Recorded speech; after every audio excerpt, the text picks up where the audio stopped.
आज हम करेंगे मनी लॉन्ड्रिंग चैप्टर का एक important question, the economic and social consequences of money laundering.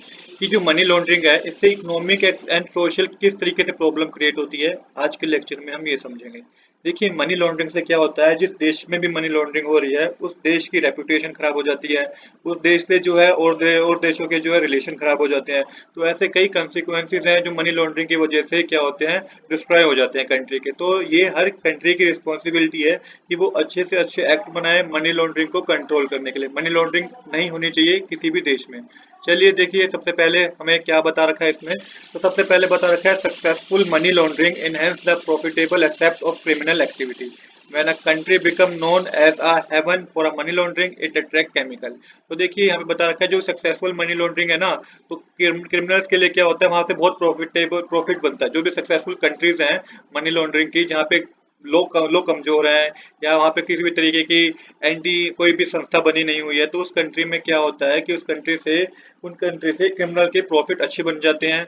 और यहाँ पे ये बात बता रखी है कि वो कंट्री एक तरीके से जन्नत बन जाती है मनी लॉन्ड्रर्स के लिए। जो भी क्रिमिनल एक्टिविटी करते हैं उनके लिए क्या बन जाती है, वो एक तरीके से जन्नत का काम करती है, क्योंकि वहां से उनका रेगुलर बेसिस पे प्रॉफिट बनता रहता है, क्योंकि उन्हें पता है कि यहाँ के लोग कमजोर हैं, उन्हें लूप होल सारा पता होता है।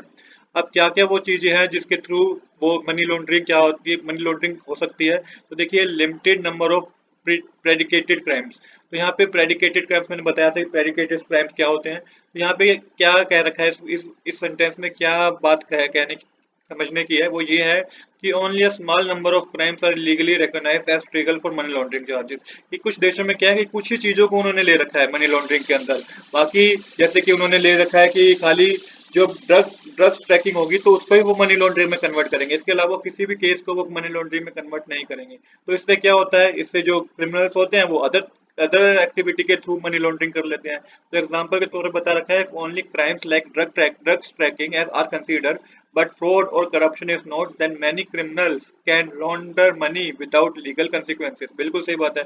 अगर सिर्फ ड्रग ट्रैकिंग को ही आप कंसीडर करेंगे एज एन मनी लॉन्ड्रिंग, तो क्या और जो फ्रॉड है, करप्शन हो रही है, क्या वो उसके थ्रू मनी लॉन्ड्रिंग नहीं हो सकती है? तो यहाँ पे इसलिए मैंने बताया limited number of predicated crime. तो लिमिटेड नंबर ऑफ जब प्रेडिकेटेड क्राइम होंगे तो उसकी वजह से क्या होगा, उसकी वजह से मनी लॉन्ड्रिंग के केस बढ़ेंगे। इसके बाद बता रखा है, why it is a problem, क्यों प्रॉब्लम है ये। It narrow the scope of law allowing criminal involved in the other illegal activity to escape money laundering charges। तो यहाँ पे ये बता रखा है कि जब अगर ड्रग ट्रैकिंग को ही उन्होंने बता रखा है कि भाई इसके थ्रू अगर मनी लॉन्ड्रिंग होगी तो ये कंसीडर किया जाएगा, तो उस पर कुछ इन्होंने लॉ बना रखे हैं। तो लॉ क्रिमिनल क्या करेंगे, वो अदर एक्टिविटी ढूंढ लेंगे जिसके थ्रू मनी लॉन्ड्रिंग कर लेंगे। तो हमारे सब पैरामीटर्स पे मनी लॉन्ड्रिंग, हमें सब जो भी हमारे ऐसे क्राइम्स होते हैं उस पे हमें सब पे कोई ना कोई लॉ बनाना चाहिए, ताकि किसी भी क्राइम के थ्रू मनी लॉन्ड्रिंग ना हो पाए। इसके बाद है limited type of institution and persons covered. तो इसका क्या मतलब हुआ, इसका मतलब हुआ not all entity bank real estate agent casino lawyer are required to follow anti money laundering law. तो इसका मतलब यह है कि सिर्फ इनका ही काम नहीं है, bank real estate agent casino lawyer की यही सिर्फ एंटी मनी लॉन्ड्रिंग का लॉ फॉलो करेंगे, ये सबके लिए है।